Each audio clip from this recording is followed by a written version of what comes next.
Welcome, guys, to another amazing episode of the White Paper Podcast. It's Damilola Oluwatoyinbo here, the creator of the White Paper Wisdom Movement, and I'm so thrilled by all the amazing comments and conversations being driven by the different episodes. Today is super special. I've got somebody here who is literally going to light up your screens, your mind, your world, and very soon Nigeria. So stay tuned. I mean, he's already lit up Nigeria in different ways, but in a different light, we're going to see him. Stay tuned. Today is going to be fun, exciting, thought-provoking, sense-giving, life-giving. Which other giving? Everything is given, and you are forgiven. See you soon.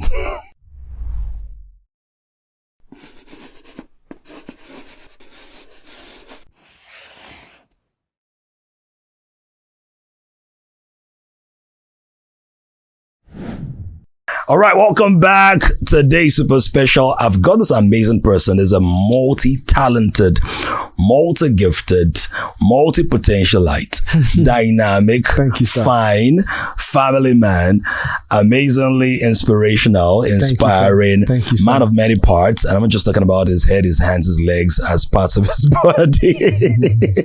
I'm talking about the fact that he's a songwriter, singer, one of the greatest vocalists to have emerged from Nigeria, business person, incredible family man, social impact advocate, now a politician. Yes, sir. Come on. Ladies and gentlemen, wherever you are, drop those devices, stand up right now, clap those hands with a rousing stand ovation for Mr. Banky. Thank you, sir. Happy to be here. I feel, after that kind of intro, where do we go from there? We'll go forward. Boss. Thank you very much. Thank you so much. It's a pleasure. I have to say a couple of things about it before we go into the conversations. I think that you are amazingly cerebral. Oh, man, you are too kind. You know, people have this idea that people are creative or that they are singers, songwriters, that they don't get sense. They used to have small brain touch. You know, that year, that's what people thought back then. Like, if you're going to entertainment, maybe you just failed through life. And they say, okay, what can we find for this person to do? Let him just be singing. Yeah, but I've listened to you in public and also privately, and I hear a lot of wisdom. Thank you, sir. A lot of depth, a lot of groundedness, gravitas, I should say. So thank you for the difference that you're making. And thank you for squeezing this into your very busy schedule. It's I know that it's countdown to the elections and then, I mean, there must be friends in different quarters, but you decided to show up. Like, yes, sir. It means a lot to me. Sir. No, don't mention it. Pastor Dami, I really appreciate it. You're doing amazing things here. Thank you. And I'm honored, and it's definitely a pleasure and a privilege to be on your show. Thank you so Happy much. to be here. I need to come and learn humility from you. Because you're very humble. Yeah, but also for Stand Up for a Generation, what you're doing, we'll talk about that as we progress. Okay. But what you're doing for me is more than just trying to solve a problem. I think that you're actually re-engineering people's minds, right? So you're not just being tactical, you're being strategic and you're being generational. That's the goal. You know, in the work you're doing. But we'll get to all the heavy stuff later, guys. So we want to start off light. And not just because you're light-skinned. I'm not that light, please. It's your light that is making me brighter. But you're the light of the world. No, so when that light hits your light, what do you have? Bonfire? My wife and my son are light-skinned. I'm caramel. They will say,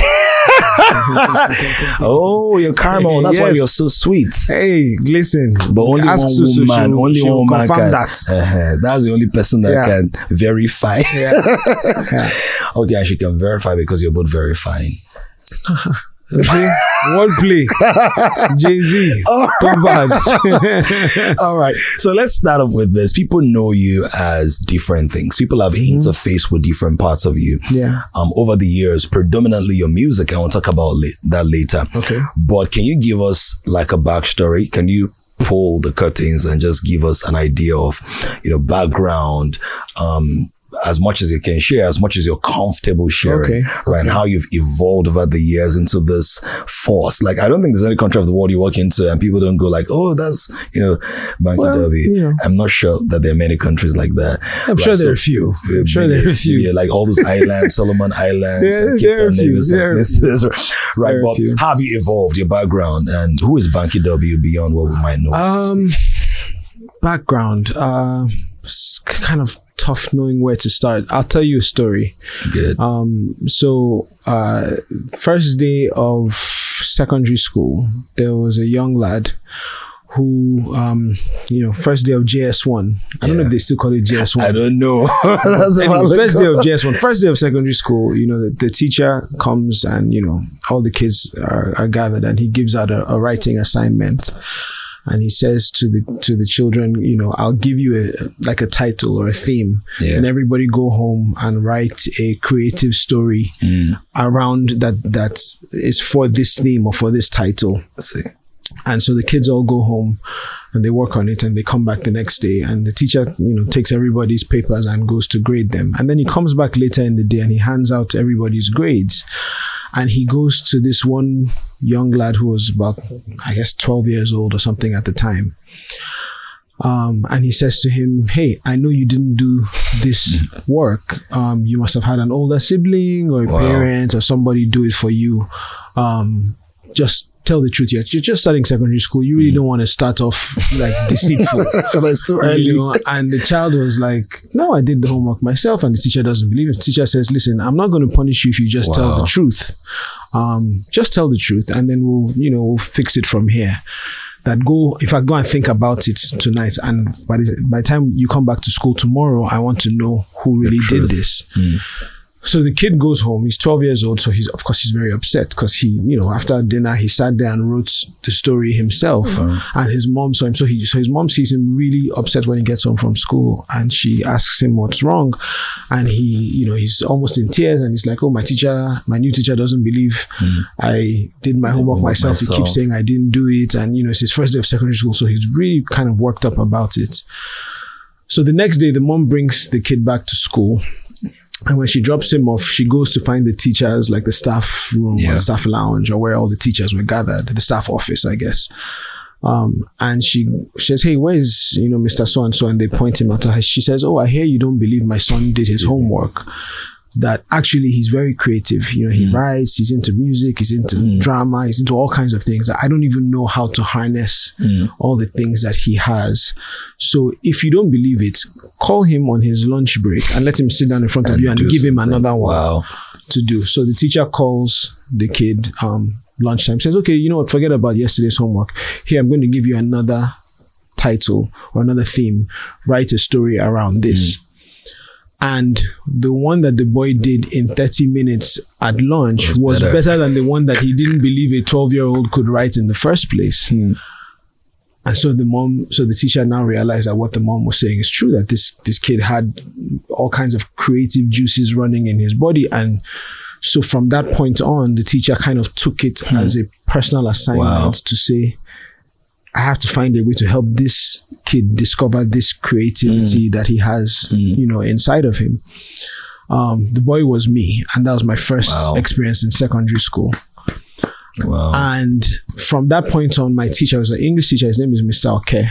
Until today, I send him a financial gift every year. Just to say thank you for taking an interest in me. Because it was from that point that he became so intentional about saying, okay, are you singing? Are you acting? Are you writing the school play? Are you joining the debate team? So he kept finding places for me to express myself, to be creative, to be a singer or a writer or actor or whatever it was. Like, what are you doing this year? What are we going to focus on? And he just kept finding ways for me to express that. And everything that I would eventually become in life, I can trace back to secondary school. I can trace. I was the assistant head of the debate team. From a leadership standpoint, I was assistant head boy of the school.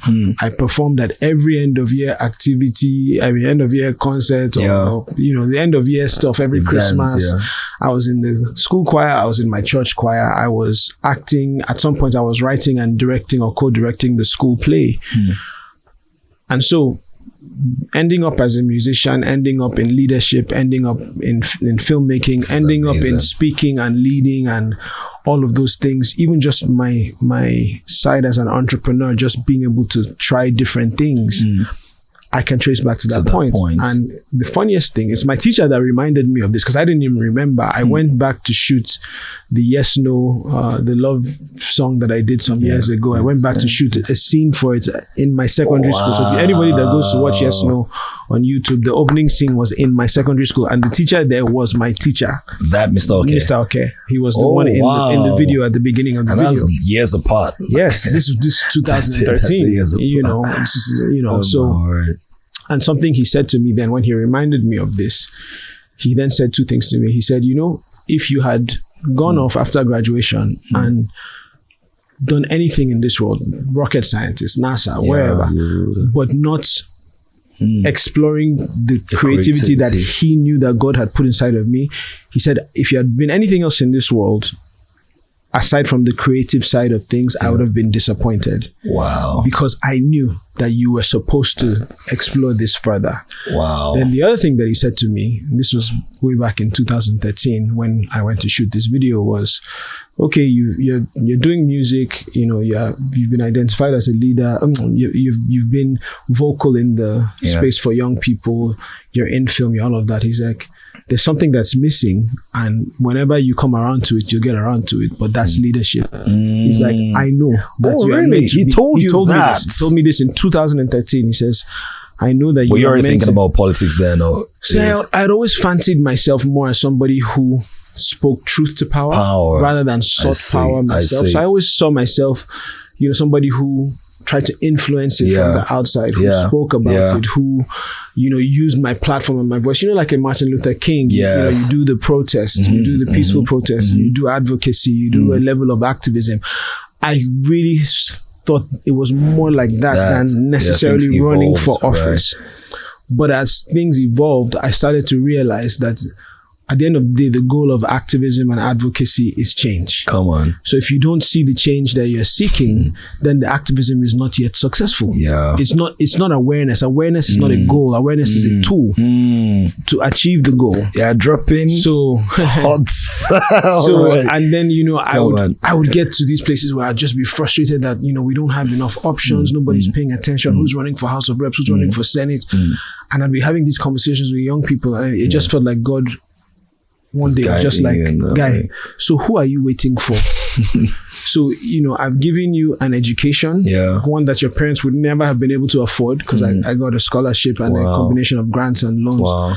So I've given you an education, I've given you a platform, I've given you a voice, I've given you an audience. There are millions of people in this country that know who you are and want to genuinely hear what you have to say. I've given you a measure of success. You're content. So if with all of those things, you can't be the person to stick your neck out, who are you waiting for to come and do that? And that's what informed the mindset shift to say, protesting alone, while good, is not enough. So we move from protest to power, and that's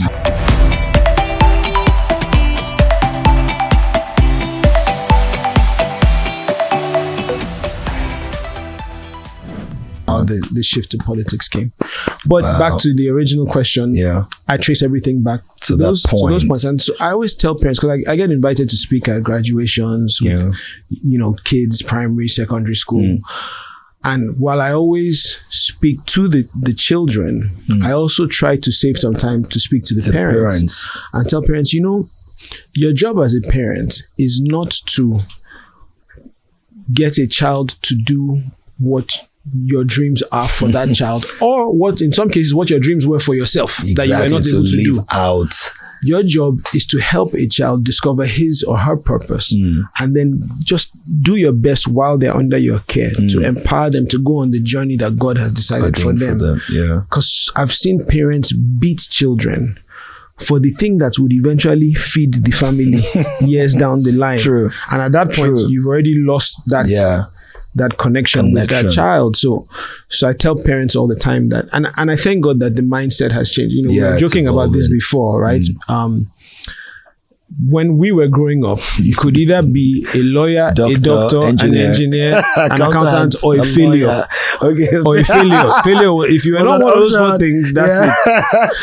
But so, now, science class, arts class. like it was those things. But now, I'm out and about, and I see parents saying, hey, my child knows how to act. Yes. Or sing. Yes. Or play fashion. football, Or, fashion. you know, I mean, I'm wearing Nigerian fashion now. I believe you are as well.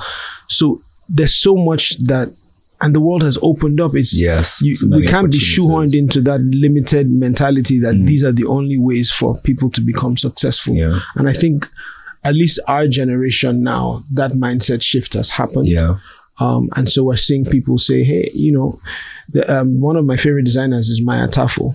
Maya Tafo used to be a brand manager at one of the biggest multinational brands that we have. But he liked making suits and tried. And it just got to the point where he was like, oh, this is where I'm supposed to be. You know, today I'm wearing 𝐕𝐈𝐃𝐄. You know, it's you know, David Wedge, 𝐕𝐈𝐃𝐄, Deco, like all these young guys that are doing fashion. I mean, look at cinematography. Look at what we're doing in the film space. Look at podcasts and blogs and, you know, the video directors. There's so much. The world has changed. Yeah. And I think it would serve us well to realize that, and then to chase what it is God made us for, and the things that God placed on our hearts and our kids' hearts to do. Yeah. So that makes a whole lot of sense. Like you should just keep talking and talking. I think but we no go stop. I think I want to take a pause, right, to just celebrate all the Mr. 𝐂𝐿s out there. Yes. You know, all the people that seem invisible. Yes. Or you wonder like, okay, this teacher job, where they're paying me, I don't know how much they pay them now, maybe 200,000 or something like that. It's not enough. Yeah. Whatever they pay teachers, if you have a teacher who is invested in your life, I think that it's something honorable and something important for you to recognize that and then to honor that. So I picked something from what you said, that every year you give this man a financial gift. Yes. And I'm sure the man never thought you know that was going to happen. So that also speaks about the sense of responsibility and generosity, right? Don't forget people who have been a part of your journey. And for those who are supporting people, you're not doing it for the money, but the fulfillment. We see you, we recognize you, and we're saying thank you to all the Mr. 𝐂𝐿s and Auntie Chemistries and Mr. Pianos and whoever else is out there. Certainly. Now, let me just say something because I want people to really get the place of personal responsibility. So Mr. 𝐂𝐿 takes an interest in you and begins to guide you. But I think there may have been one or two other persons that somebody in that school took interest in and tried to support and it didn't pan out right. So there must have been something you did. Were you responsive? Were you disciplined? Were you diligent? Were you focused? I think it takes a combination of things. I think greatness takes grace and grind. Come on. The grace comes from God, but the grind comes from you. Bishop Banky. And you need to, this is the truth, right? You need to be committed to that grind process. So while Mr. 𝐂𝐿 helped, and my parents and then, you know, people around me helped plant and water those seeds at those times,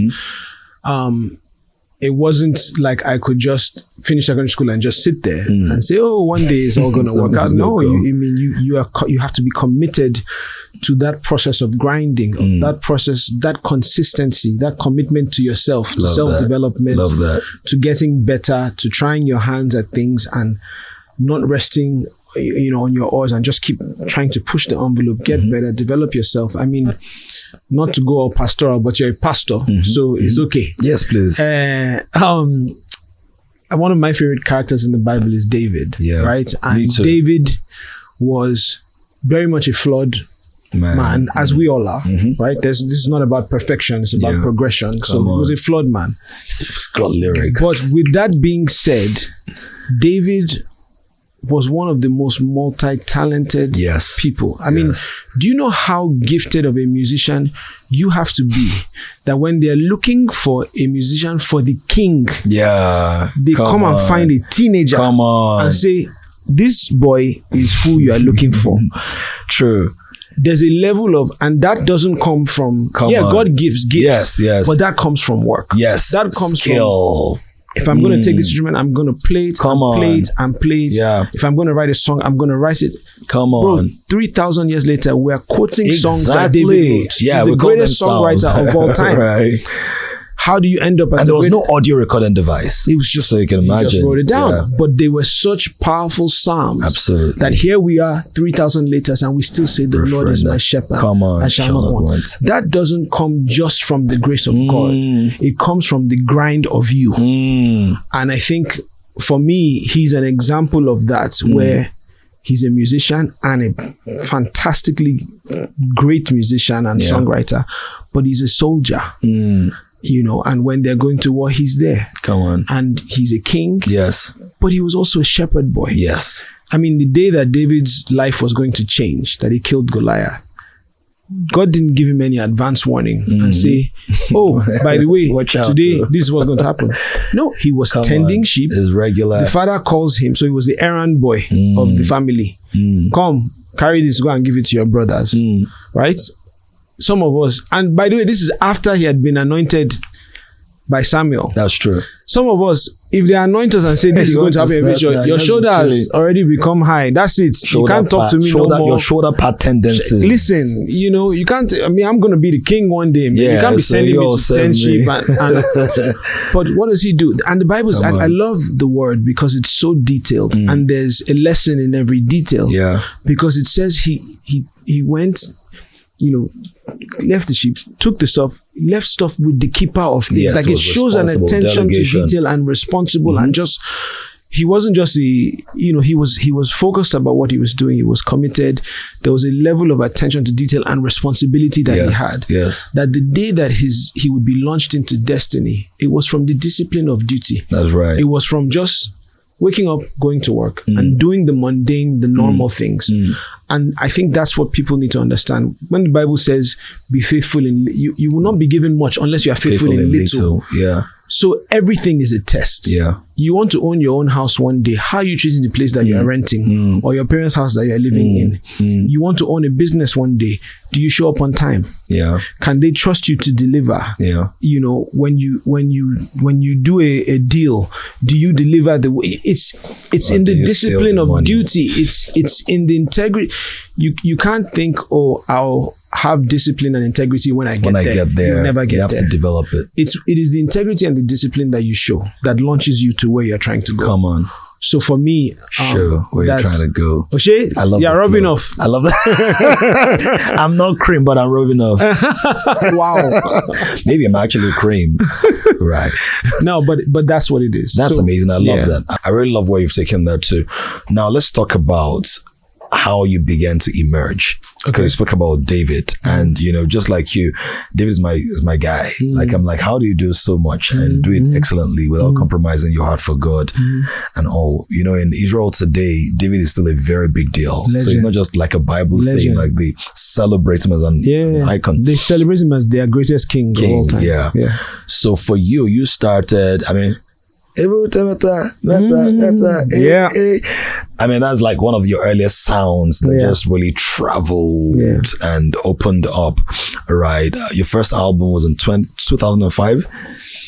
Yeah, I guess. Back in the building. Sheesh, yeah. We were back in the building. 2005. Where did you go before you entered? A long time ago.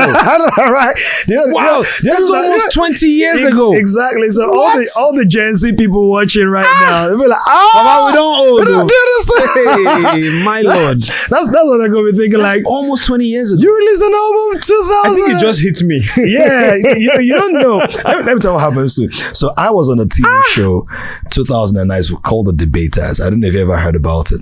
It sounds familiar. Auntie Mo that set it up when she just started Inspire Africa. Okay. When she had a studio out of City Mall back then. Oh yeah, I've been to that studio a few times. Yeah. So she started that. It was a debate, oratory based TV show sponsored by GT Bank at the time. Okay. Right. So I was on that TV show. And 2009. So over the last like 4 to 5 years, if I go to speak where there are people like maybe university camps and everything, but like, I knew you. I was in primary 6. I was like, yeah, you know, old. Yeah, man. So I was like, are you serious? Like this person, you're now in uni, you're like in primary 6. I'm like, that was such a long time ago. Yes, so please just take it in. Yeah. It's taken. You're a veteran. It's taken. Now I understand why sometimes I'm out and I see like young artists and they're like Uncle Banky. I'm like, where's the uncle coming from? But it is what it is. Yeah, they're uncle though. Listen, because the people we wear it with pride. I'm 41 and I'm proud. What? So what? So what? But you're fresh. We thank God. You're evergreen. Even though you're wearing black. Thank God. You're evergreen that you're wearing black. Yeah. Did you get that? I get it. I got it the first time. All right, so let's go. How did you say, I'm going to leave whatever I study? What did you study in school? Engineering. Engineering, really? Yes. I studied chemical engineering as well. Oh, did you? I studied industrial engineering. All right. Yeah. So you're now possessing the industry. Come on now. Systematically. Talk to him, Pastor. Talk to him. Algorithmically. Hallelujah, somebody. All right. So, I mean, industrial engineering, big deal. Yeah. Right? Big deal. You don't, if you study engineering, it was not a consolation course. No. Right? It wasn't one of those courses they gave me. They don't give you engineering. To make it through. Exactly. I don't mention courses that they can give people. Can give you botanical. Let's not go there. They're also your listeners, please. I'm sorry. Nice, be nice.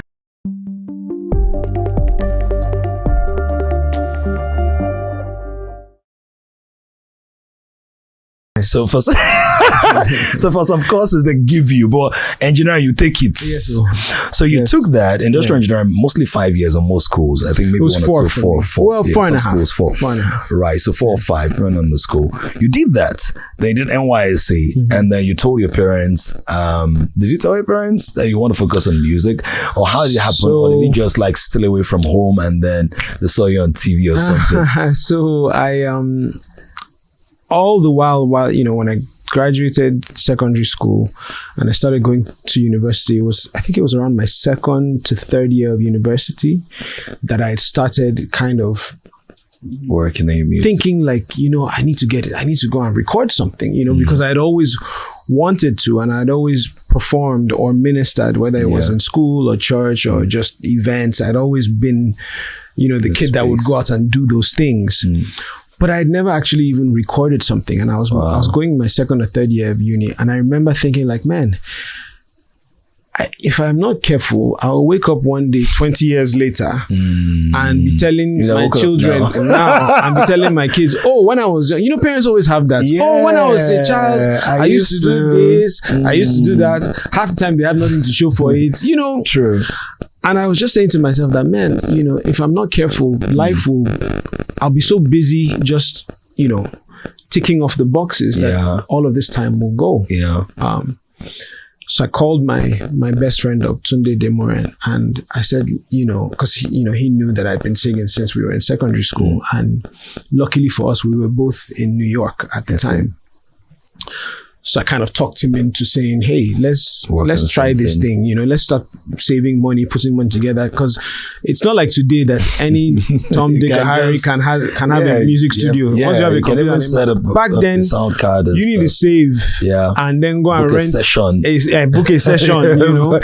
Then they might actually give you a date depending on the kind of studio. It wasn't as easy as, thank God for technology, but so we started saving money, and I started going to studio. My first ever recorded track was absolutely terrible. It was terrible. It was that the title of the track? Terrible.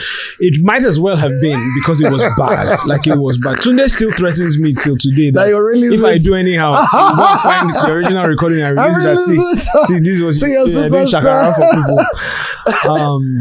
But at the time, because we had been talking about it and we just hadn't done anything, and I got so frustrated, I had put together a little bit of money. Then there was not even any Google. This is how old we are. There was no Google. It was the yellow pages. So you'd have this big book. So I literally thumbed through and I found a studio that was a distance, and I just went there with money and I said, I want to record. And I had like a random instrumental. And I just went, and the guy was like, okay, he took the money and pressed record. I recorded it, finished, he printed it. I didn't know anything about mixing, mastering, nothing. I just wanted to know. So was that an LP back then, or was it a disc? Was it like a CD? No, this was like my first recording session. Floppy disk. But when I did it, I now had to kind of understand the process more, because I knew that that's not how people. So I just said, okay, at least I've taken step one. Now let's find a studio that we like. Producers that are also trying to come up like us, so we can work together, that we can afford. And then we started working, and I started recording. And funny enough, when we had now come up with a body of work that we thought was good, and this was myself, Tunde, and another friend, Tino. We had this body of work. Did you own Tino's Plaza? Tino's Plaza? No. We didn't own anything at the time. But you got them together. Yeah. So we had this collection of songs for an EP. And we were trying to find a record deal, but we couldn't find one. And there was nobody, we didn't have any kind of connections or really nothing. We just had the music that we'd made that we felt was good enough. Yeah. So I remember again, I called Tunde up and I said, we're going to start a record label. Because at the time, one of the people that I studied a lot and read a lot about was Jay-Z, because I just liked the way that he moved. I just kind of liked the trajectory, because everybody can rap, right? But it's another thing to take rap and then become a businessman and to create opportunities. So at the time I used to study him a lot, and I said, well, when he started out, I remembered his interviews, he said they couldn't find a record deal, so they started their own. So I called Tony up and I said, we're going to start our own record label. Wow. And we're like, okay, let's go. What are we going to call it? We were in New York, which was called the Empire State. So we said we'd call it Empire Mates Entertainment. And Mates instead of State, because Tunde and I are mates, we're friends, whatever. See. And plus, I think we were also looking for a name that we could register. Yeah. And I think we were going to call it Empire State Entertainment, but that was taken. So we now called it Empire Mates. Anyway, that's how we registered the company. Wow. And we were in third year of university or something. Wow, guys, are you listening to this? And the company was not worth the paper that it was registered on. But we had a company. Yeah. And then we said, okay, how do we get the music out? And we didn't have any connections then either. So we would take my raggedy car. I had one car that I'd managed. I did an internship at General Electric. I was working for GE. Because when you're in engineering, by your third year, they tell you to go and do an internship so you get some engineering experience. Yeah. So I used the money from that to buy a car. I actually bought a car before I knew how to drive, because I had the year before I had taken to this car and had an accident. so I was like, nobody's going to give me a car. So let me put together money. So I used the money from my job to buy a car, learned how to drive, got a license. But it was a car that was, it was my first car. They don't even make the car anymore. It's called an Eagle Vision. They don't make it anymore. And the car was so bad that once you hit above 50 miles per hour, to shake like an earthquake. But it was a car. So we took it. Was it a car or a scar? Baba, anyhow you want to call it. There was inside. I shall move you from here today. So we took the car and I would go to my school lab and we would print posters of my music and we would paste it on the side of the car and we would drive around to every hair and nail salon in the neighborhoods where we lived. So you're doing a mixtape kind of model. Straight. We would beg the owners to let me sing for the customers. Wow. And Tunde and Tino could not sing to save their lives. So their job was to smile and snap. And then I would sing. And I would sing a chorus or something. When they would allow us, I would sing a chorus and then we would sell CDs out of the trunk of our car. And that's the first money that EME ever made was from begging shop owners to let me sing for their customers. Come on. But if we didn't do that, we would never have made it anywhere close to where we eventually got to with the same music. And the message in that for me is simple: is God never gives you the whole story. Come on. But He gives you enough for the first step. Yes. And it is in taking that first step that more doors will open. Sometimes there are doors and gates that are motion activated. Come on now. If you don't approach it, the door will never open. That's true. And you'll forever be saying, oh, I wish I could get into that room. But you have to take steps to get there, even if you don't know how it's going to work out. Yeah. There's a story I love when the angel breaks Peter out of prison. And it says that, so the angel comes, says, arise. So he stands up, the chains fall off. Yes. And for me, the Bible is layered with many meanings, right? But this is one way to think about it. It's like rising from your current position and those chains fall. Come on. Whatever is holding you down falls. And then the angel goes with him outside. And it says, when they got to the iron gates of the city, the gates opened up to him of his own accord. Come on now. So again, there are some gates and some doors that are motion activated. It's powerful. If Peter stays there and says, that gate is locked, I don't have the power to open it, we don't know what would have happened. But it's when he got there that the doors open. It's like the doors at an airport or a supermarket. It's only when you reach that it will say, okay. If you stayed in your house, on your bed. If you stay in your car and say, I'm waiting for the door to open. Even though you're very close.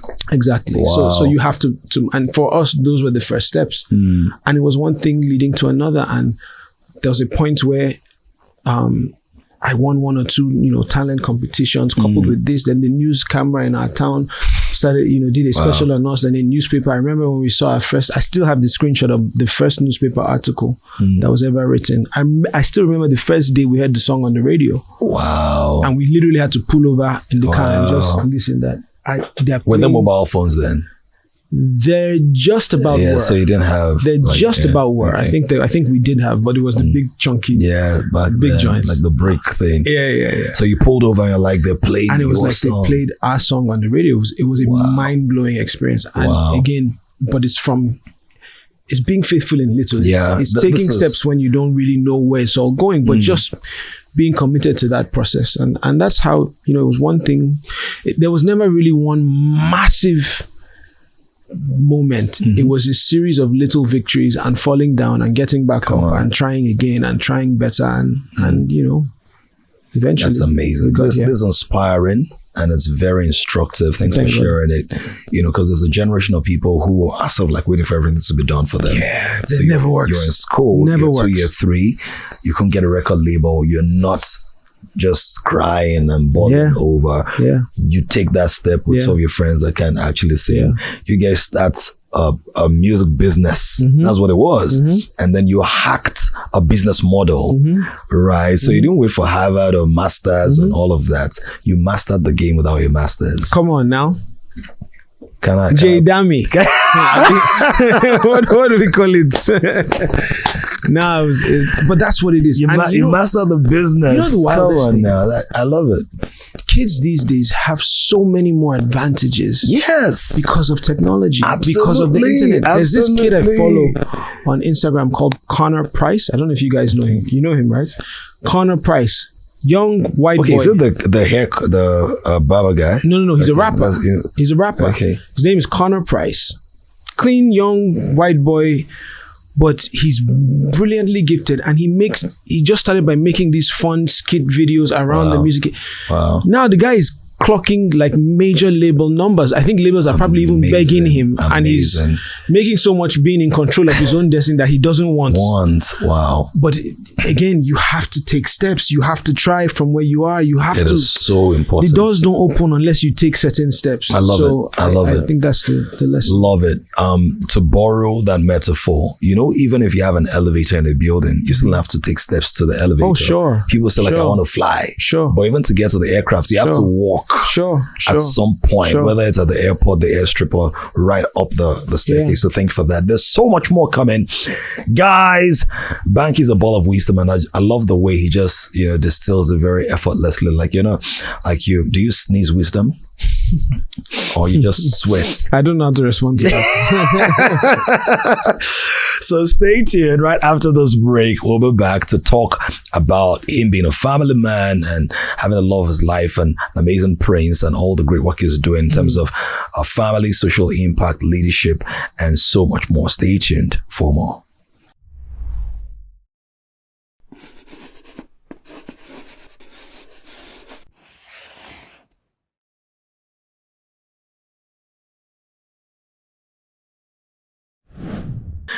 All right, ladies and gentlemen, thank you so much for staying tuned. Thank you for your likes and your shares and your comments and the conversations that you're driving on different platforms. Do ensure that you follow us on social media, you subscribe to our YouTube channel, and just spread the word. This is all about practical wisdom in a warm and weighty way. So White Paper Podcast, and we have the amazing Banky W. Hello, sir. Right. Banky W, helping you become double you. So whatever you are, you get a double. Can we double up on this? All right. Thanks, so want to appreciate our sponsors and those who are partnering with us to get this out there. Global Greatness, where we groom leaders, influencers, and people, progressive people who want to make a difference in the world. Of course, Genius X, like I always love to say, your X might not be a genius, but it can be a part of Genius X, which is our community for thinkers, innovators, bright minds and creatives. Of course, Dreamstream, because in your dreams to stream, and Dream Space, where we're recording live, which is a creative hub for creatives, coaches, and consultants who want to shape the world and bring dreams to life. So, getting deeper. Ladies and gentlemen, let's continue with our conversation with the amazing, dynamic, dapper, inspirational. Can you go? Continue to. We need to hype you. All right. So we spoke a lot about background, personal responsibility. I love the fact that you're able to communicate some of your values without, people when communicating values, my values are love, friendliness, vision. But I think your values are really the things that are embedded in your life story and your priorities and pursuits. And so I can see somebody who's intelligent, but who's driven by impact, creativity, contribution, leadership, and stuff. So I want to talk about your family. Okay. Because even the way you're raising your family, building your family, galvanizing gifts, right, with your darling wife, Susu, and just allowing her blossom. I mean, she already had expressions before you got married, but then, getting married and you're like super gifted. She's incredibly gifted as well. Being able to build a home where two people are very gifted, right? What some people do is, I'm gifted, you're gifted, but hide your gifts, right? And I'm not saying that there's something wrong with that, because again, you don't know people's personal stories, right? But I think that it's just very inspiring to see that two gifted people working together. You can see that friendship and that bond.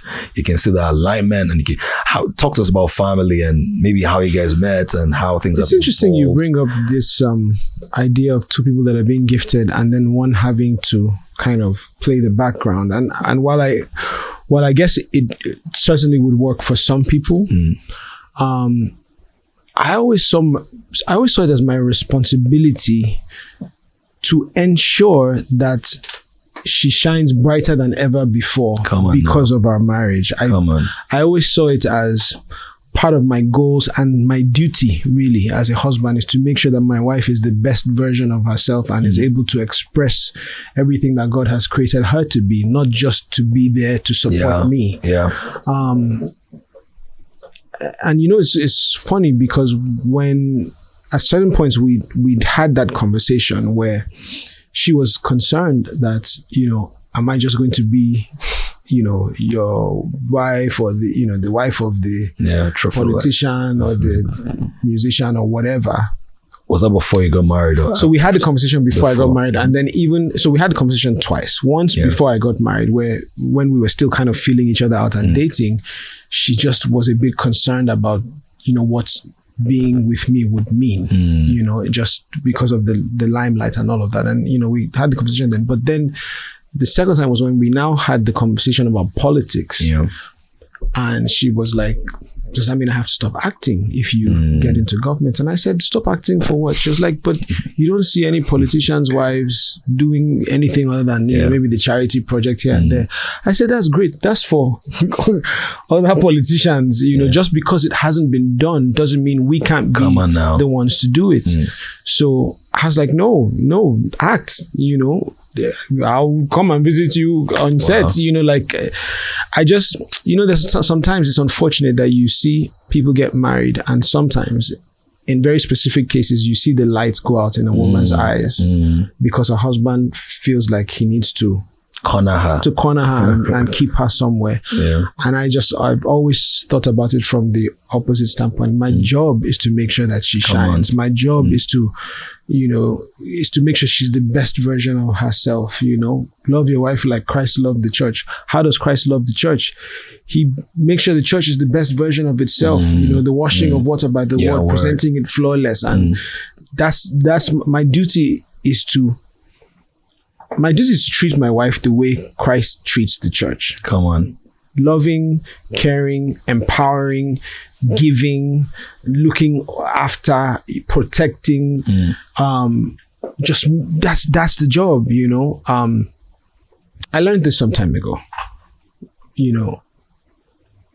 If an unbeliever comes to you and says, I'm thinking about giving my life to Christ or accepting God into my life, and I don't really know what that means. Like, how is Jesus going to treat me? How's God going to treat me? I should be able to say, you see the way I treat my wife? That's how Jesus will treat you. Wow. That's the goal. Now, we're not there. It's progression, right? Not perfection. But the goal is to be able to tell somebody that, oh, do you know how Jesus loves you? It's the way I love Adeswa.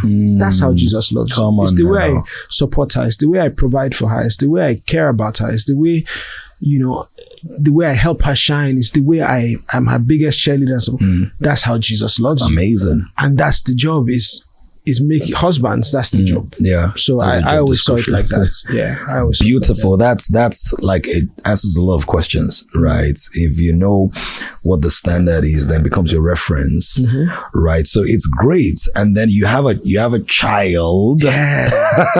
Isaiah Olusegun. Zaya or Isaiah? It's Haziah. Hazaaiah.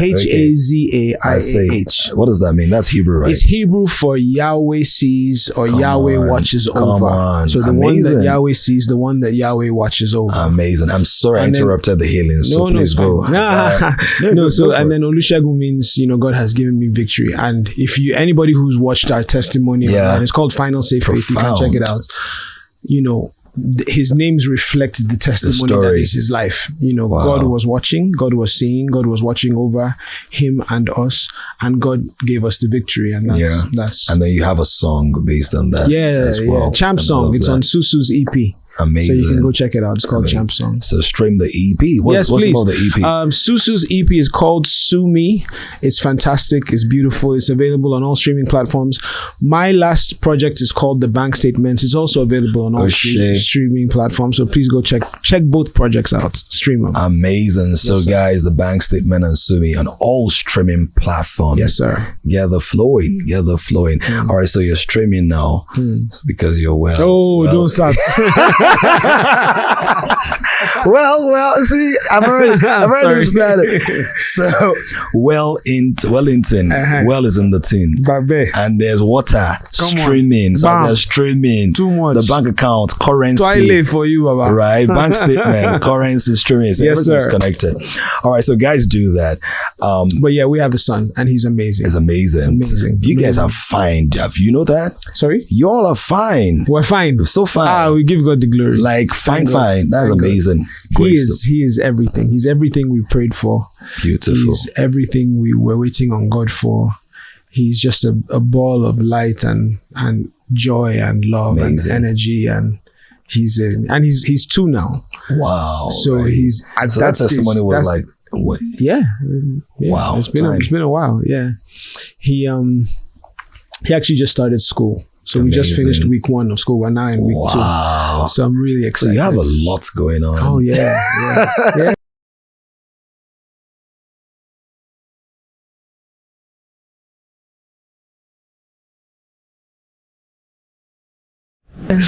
All right, we're going to talk a bit about what you have going on right now. Okay. Before we talk about that, please just help somebody, a lot of young men and women who are watching this, who are of marriageable age or considering a life mate, a life partner.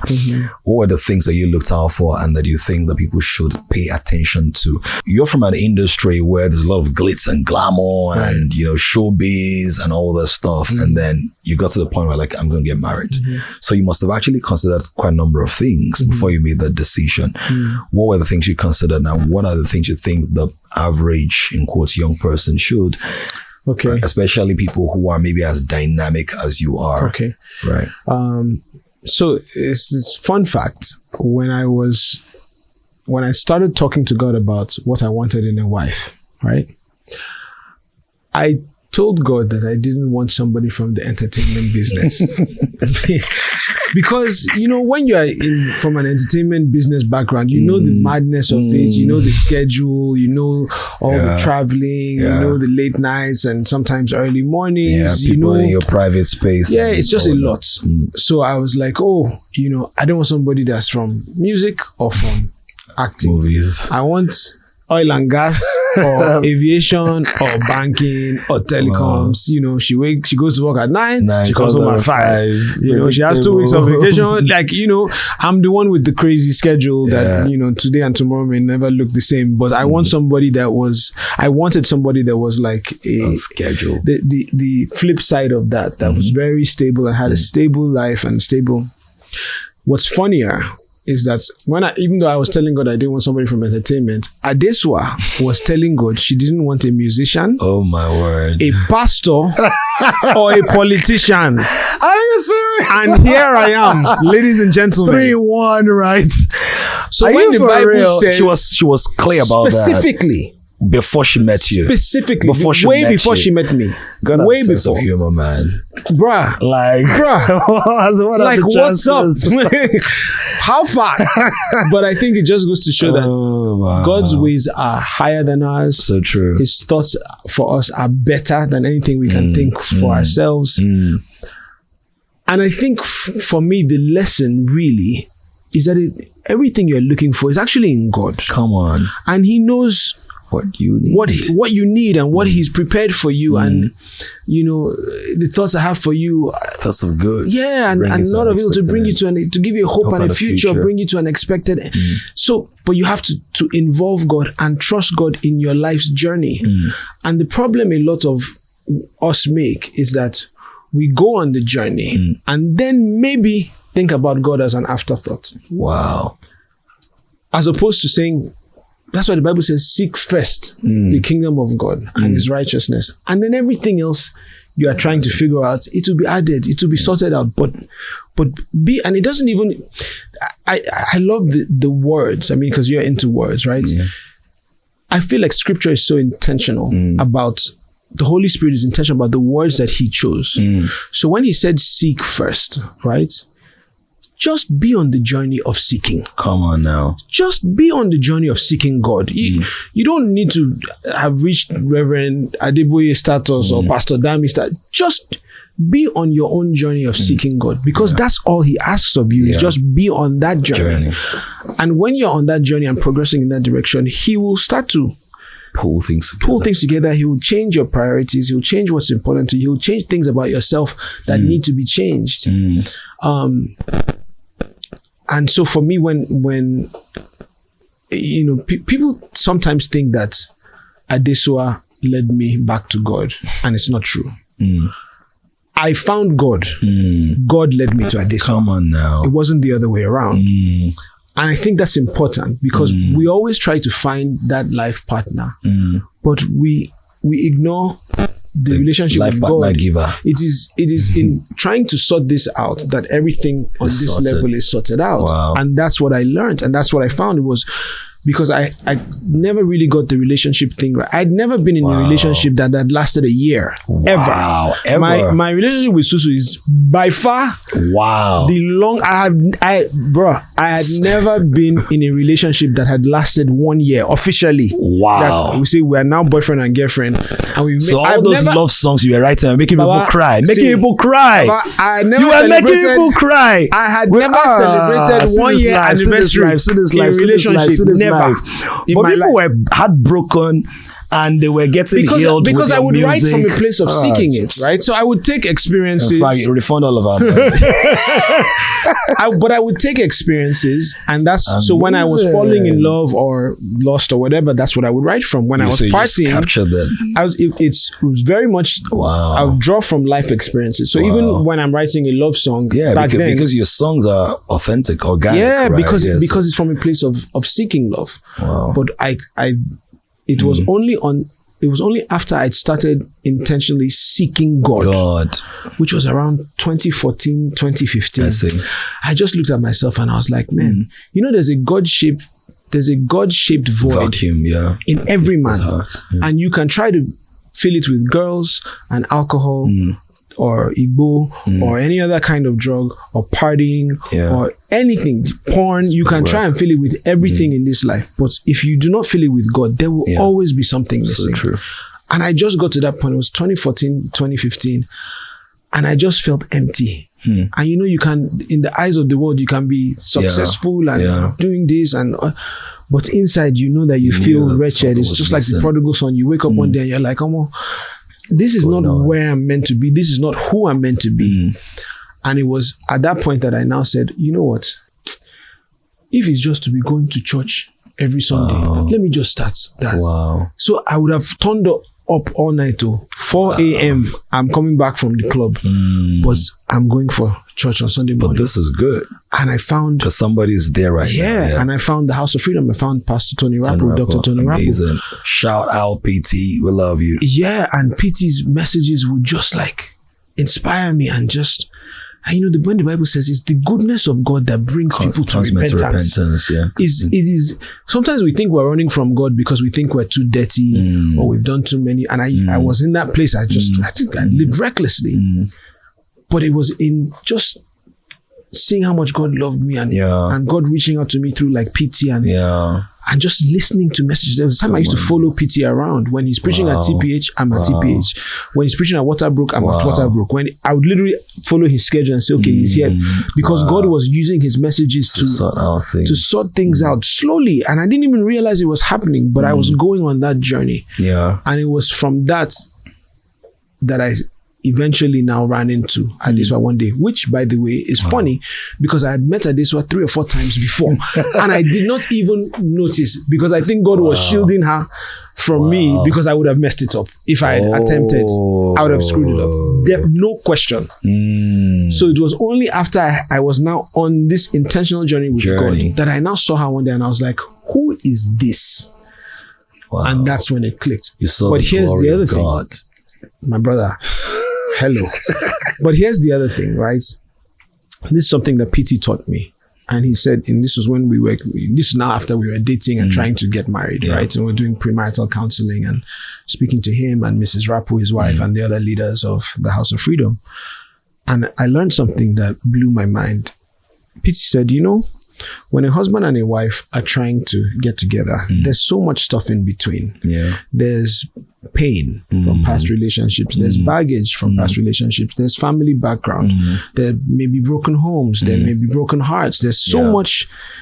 There's ego. There's attitude. There's so much here that makes this very difficult. He said, but if you put God here and both of you are trying to seek God, invariably, come on now, you're getting closer together.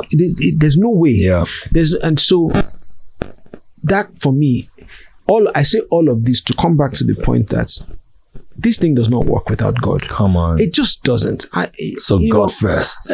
I'm not trying to force my own spiritual belief on anybody because I know it's not just Christians or children of God or people who identify as children of God that would watch this. But I'm telling you, bruh, it doesn't work unless you keep God at the center as your foundation and both of you are trying, just trying, because he'll meet you where you are and he'll draw you closer. But just try. And as you do that, invariably this gets sorted out, you know, and that's been what it's been. I love it. So guys, as in God is practical, you know, a lot of people have the idea that God is who you run to when, you've gotten it right. Yes, and it's so wrong. It's counterintuitive, He's the person that can help you get it right.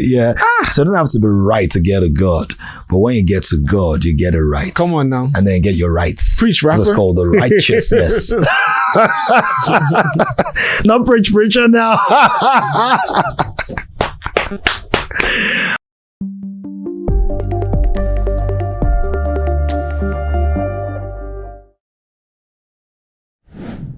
Oh my word!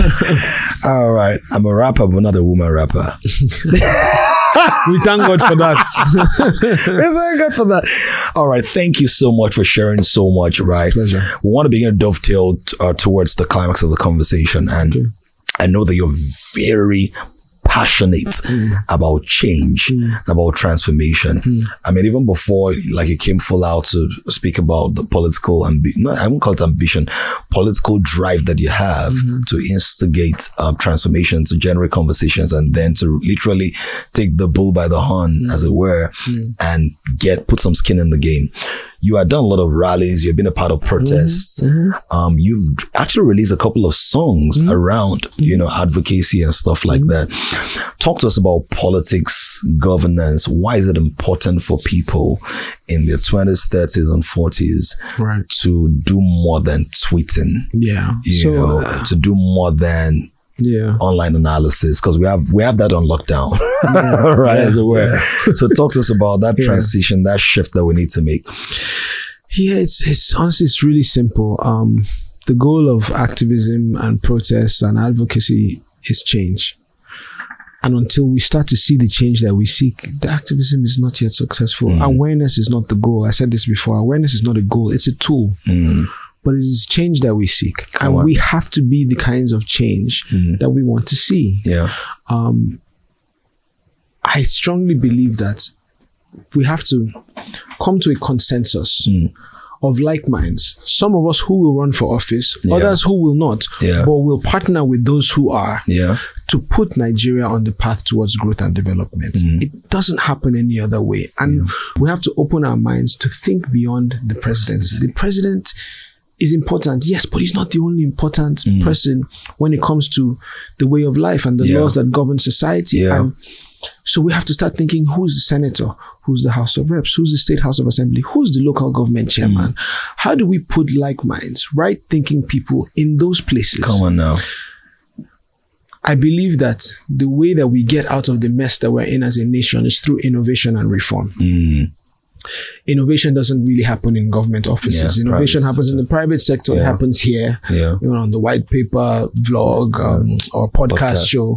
It happens in fintech, in technology, in banking, in media and entertainment. That's why our artists are winning Grammys. It happens in Paystack and Flutterwave and all of these private sector initiatives. That's where innovation happens. If you look at the 7 unicorns on the African continent, Nigeria has 5. So we're chasing innovation by default. It's just who we are as a people. The problem is we're not chasing reform. And reform can only happen when you put reform-minded people, right-thinking people at that table of policy making to say, can we do this differently? How can we rethink the way that we've always done things? And start to reform it, start to reshape it. And it only happens when some of us from this side of the table start saying, you know what, we're going to fix the system from inside. And that's what has driven my foray into politics. But bigger than me trying to get into politics or get into government, I'm also trying to inspire people, open the door, and build a bridge into mainstream politics for other like-minded, right-thinking people to come along. Let's do this thing together. The problems are from the top down, but the solutions are from the bottom up. So who's ready to build from the bottom with us? And let's get into political, mainstream politics. Let's get into the party. Let's fix it from within. Let's get into government at various levels. Let's like minds meet in the National Assembly. We can do things differently. A good National Assembly can handcuff a bad president. Come on now. But you got to have the right pieces in there. You want constitutional reform. If you don't have the right assembly sitting at the table, it's never going to happen. So those are the thoughts that I have, and the vision that we have, and the burden that God has placed in our hearts for change. It's like we were saying earlier. I think we were saying this earlier. I'm not sure. I may be mixing up conversations, but the Bible is littered with examples of men of faith, men of vision going into politics. Daniel served under 4 different administrations in Babylon. That's right. And if you think your government is bad, go and read about Babylon. The history. It was a crazy government. But he served under 4 administrations. Nehemiah was a government official. If Joseph does not work with Pharaoh, the Jews die. Yes. If Esther doesn't go into the palace, the Jews die. So the scripture is littered with examples, but then you come to Christians and children of God and we say, passive, let's leave it. It's dirty. It's dirty, it's dangerous. That's why we need to go in to clean it up, right? Right. It doesn't get clean until, right thinking, like-minded people get in there and start working from within. So that's what has informed our journey into politics. And And by God's grace, that's what we're going to do. And we're going to open the door and build a bridge wide enough for other like minds to do the same. I love that. Yes. I really do. Let me say thank you again. I know I thanked you at the beginning, but let me thank you again because what you're doing requires a certain level of audacity. Bruh. Right? That's the word, actually. It's audacity because, you're dealing with all kinds of biases from, who is he, some boy, you think politics not before entertainers, all those kind of things. Yeah. You're dealing with that. You're possibly also dealing with the aspects of maybe a couple of people from the entertainment industry who's gone ahead of you and maybe who didn't deliver, as it were, on maybe some of the expectations the younger people had or have. You're possibly also dealing with, my goodness, I've built my career. I have some money, but politics is super expensive. So, my goodness. Father. Especially in Nigeria. Yeah. So it's a lot. Yeah. And then I have an idea of how the schedules could be. Late night meetings, early morning appearances, and there's so many constituencies. Yeah. And when I say constituencies, not just like constituency where you're running, but I'm talking about just pockets of persons and different bandwidths of reasoning and varying levels of exposure. It's intense. So thank you for braving the odds. Thank you for putting yourself out there, for spending your money, your time, your energy. And let me say thank you to your wife as well. Yes. And your son. Thank you, Susu. Thank you so much. I just so grateful for you. And your son who will watch this, maybe when you become president. Amen. In 10 years. I know what your plans are. Amen. Right, but thank you for that. Why should we believe you? Why should an emerging generation believe you? So you sound good. You look good. But we've seen people who sound... Do that before. Yeah, so what's that thing? I think it's important to acknowledge, like you said, that people have let us down. When you just mention that you're going into politics, there's an automatic level of suspicion that comes because of just what we've seen, right? So people either suspect you're going in there to steal or you are going in there to just destroy. It's still kill and destroy, right? Or you're going in there to just be the same old that we've always seen, and immediately you get there, you will change and become somebody else. So I think it's important to acknowledge that frustration and to understand that it's spoken from a place of deep pain and disappointment.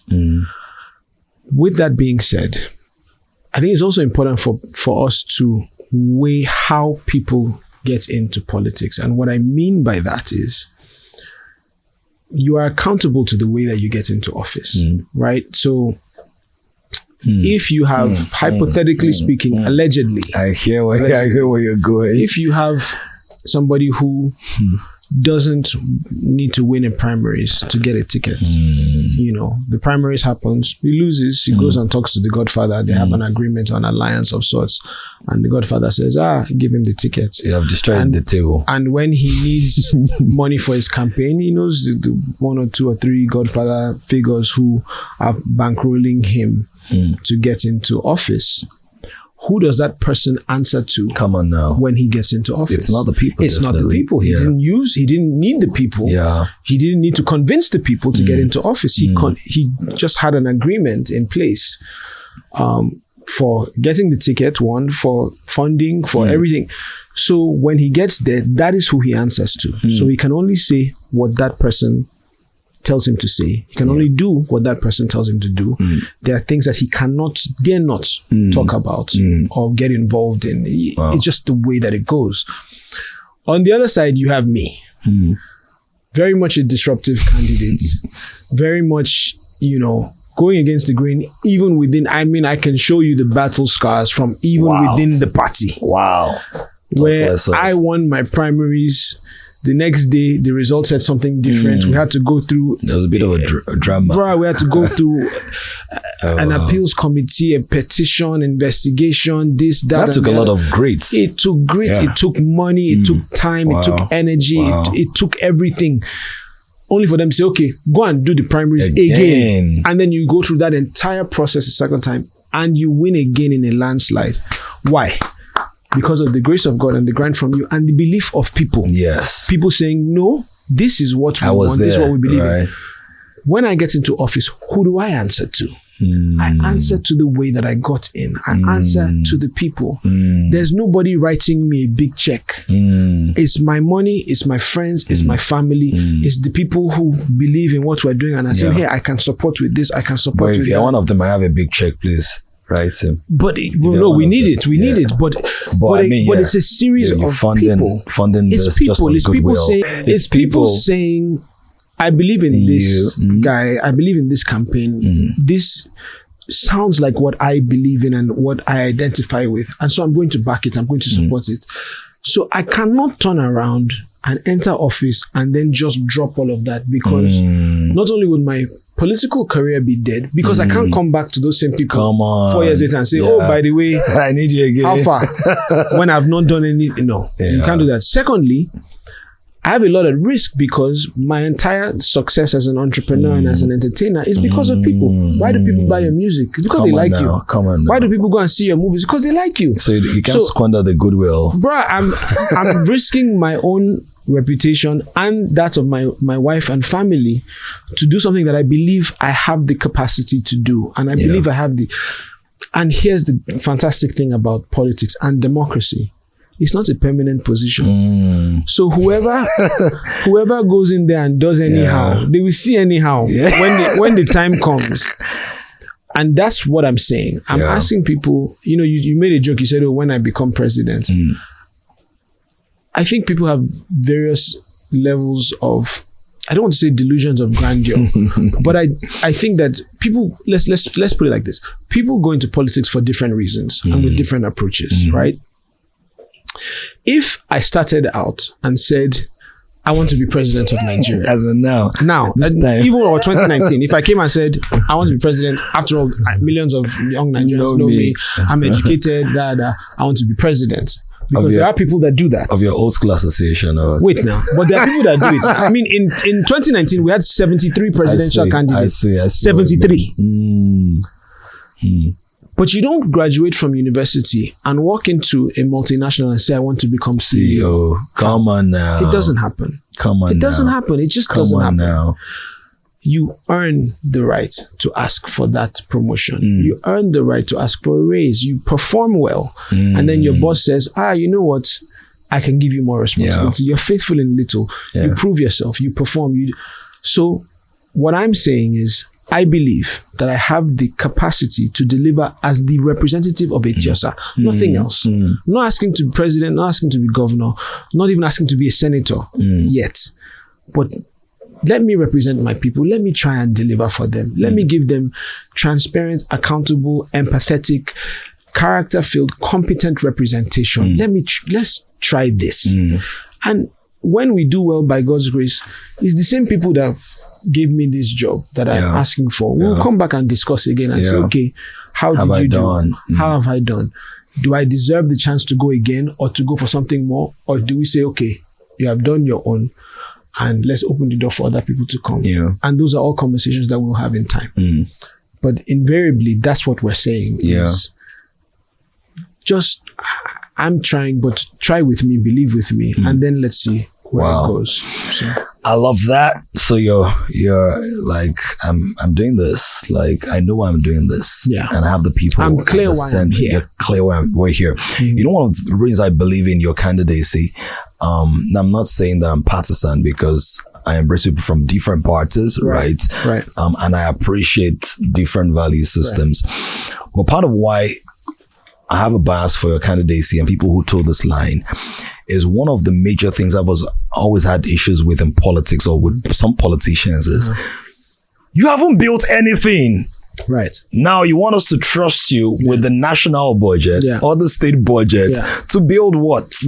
But I mean, you've built a career, you built a family, you built a brand, you built a music business, you've built an entertainment company, you've built a media marketing company, restaurant. So you've built so a church. I've been served the team as part of the leadership team. That built it. So for me, that's a lot of track record, credibility, and all. Thank God. And I just want as many as possible to support your cause, as many as Thank you. as believe in you. Thank you. So I have a little bit of a gift for you. It's not, it's not millions of dollars. Of course, we have a gift for you on the way out. Okay. But there's one I want to present here. Oh, thank you so much. I'm going to open it because I want to capture your reaction.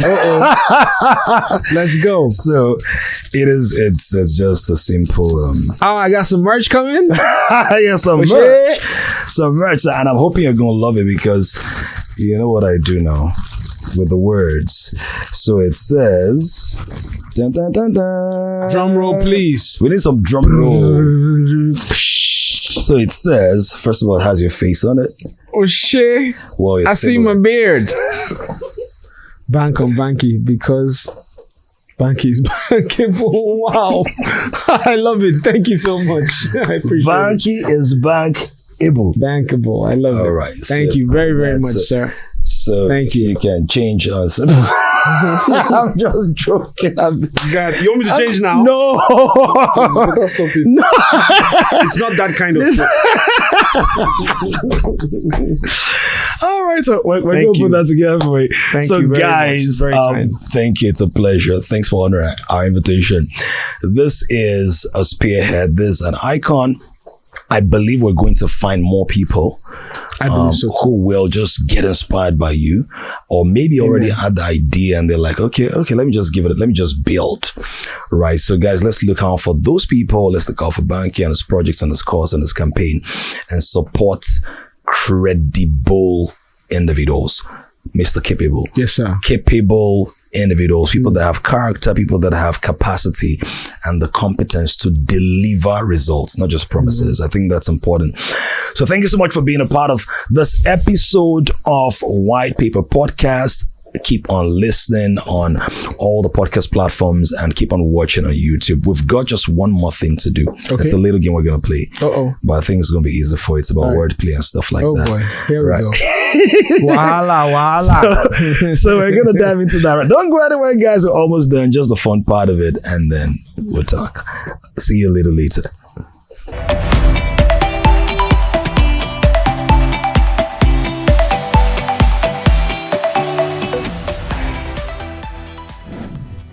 So guys, we are right at the end, well, towards the end. A little exercise for the Mr. Capable, Mr. Incredible, Mr. Amazing. Mr. Incredible is another person. That's true. All right, maybe that's the cue that is supposed to be on the show. Hey, listen. All right. So the fun part is I have this quotes I've written, the white paper thing. Okay. So I'm going to give you like 2 of them. Okay. I will read out the whole quote, but take out one word and you're supposed to guess the word with your lyrical mind. I know that you're currently wearing a political hat and your business hat and family hat, but try to find that lyrical songwriting, tear-jerking, heartbreak healing. Forgive me if I'm unable, but I will try. We'll forgive you. Yes. So yeah, apology has been accepted in advance, but this one is, you might not be a dash. So some of them are rhyme and rhythm, basically. You might not be a dash, right? You might not have a dash. You might not have a dash. That's the first one. The other words, you might not have a telephone, but God can use his megaphone to call everyone you need into your life. You might not have a dash, and you might not have a dash, and you might not have a telephone, but God can use his megaphone. Yeah, microphone. Hey! Oh Lord! Oh Lord! You didn't even think. It's the way a lyricist is inside. Oh shit! Maybe we're gonna have the. I feel sorry for people that are not lyricists on this kind of platform. It's too much pressure. Go ahead. Yeah, people have been doing great. Okay. This one. Don't think about it twice. If it's easy, just read it like that. Because you look like you're about to change your mind. This one, okay. This one says campaign. Right, the campaign. Feel free to campaign, but why campaign for those who want to stop us from being free? It's okay to campaign, but don't dash with those who will cause more pain. Hey. Wahala. Campaign. Campaign. Feel free to campaign. But why campaign? For those who want to stop us from being free. It's okay to campaign, but don't dash with those who will cause more pain. Don't campaign. Don't. The word is inside the campaign. Pain? I don't know. Camp? Don't camp with those who cause us more pain. That one took me a while, right? No, but ladies and gentlemen, I tried. 1.5. Celebrate. Out of 2. 1.5. So this is the final thing. We're going to give it 2 words. One of them is Banky, and the other one is capable. So just come up with your best, but write this way. What do you want me to do? So you're going to write a quote, something like this. That has Banky and capable in yes. In it. So it can be anything. It can be about family. Can't I send it to you on WhatsApp? No. Later. Banky and capable. Yes. And the 2 words should not come back to back. Right.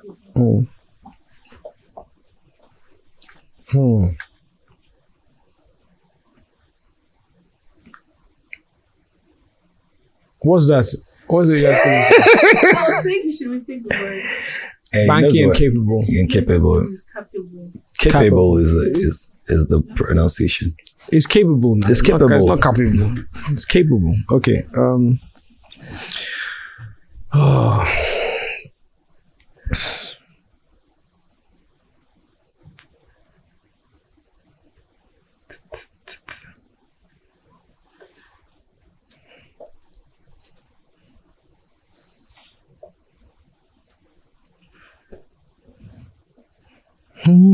Okay, hold on.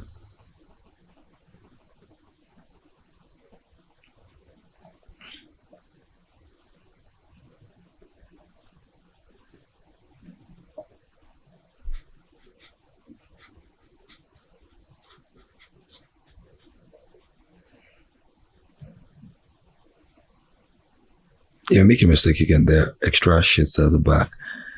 It needs to be quite visible.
Done. Lyrics. Oh yeah, read it. I spied a bit. Okay, here we go. Hopefully this works. Since I'm in political campaign mode. It's allowed. Forgive me if it's a campaign. Very allowed. Here it goes. Hey Tiosa, use the bank key to unlock the riches of our constituency. I am able, no cap. Shit. Cut it. Nice. Yeah. Solid. Thank you. I love it. I love that bank key. Yeah. Opening doors. Yes, sir. Come on. Yes, sir. Thank God. Thanks so much for being a part of this. Touch many lives with your wisdom, sharing your story, and just being vulnerable enough to include us in your journey. And I trust that many people here will not only support you, but also find within themselves those gifts and abilities and to feel God's purpose for their lives. Amen. Thank you. Love to your beautiful family, your wife and your son. Thank you. and to all the good people on your team. Thank you so much, Pastor Dami. I appreciate it. It's been fun. Thank you. Shout out to the whole team behind the scenes. Appreciate you guys. God bless you. Thanks for having me on the show. So guys, as White Paper Podcast, keep on streaming, downloading, sharing, watching, commenting. If you have thoughts, questions, remarks, please drop in the comment box, and we'll see you in the next episode. Until then, remain grateful, but don't be ungrateful. Embrace wisdom, shine your light, and make a difference in your world.